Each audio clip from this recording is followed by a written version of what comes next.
What I want you to understand is when we are filled with accusations against each other, what we have done is we pattern our lives after Satan.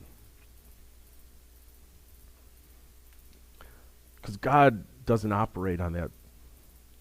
God is not holding offenses. He's not constantly before the throne room accusing anybody.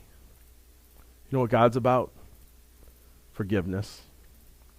You know what the culture of the family is meant to really cultivate? Forgiveness. Because we're not perfect.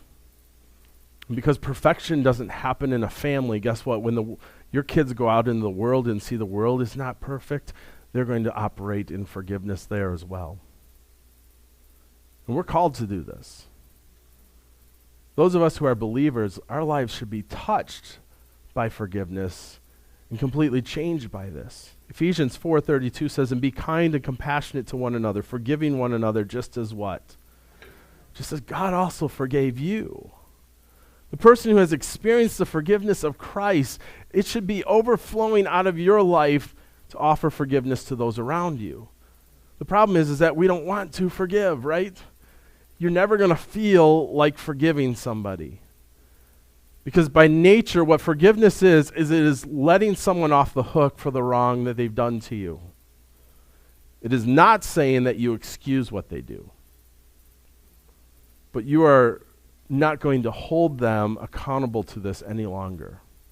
This is really what Jesus has done for us. Jesus doesn't excuse our sin and say, oh, it's okay, no big deal that you sinned.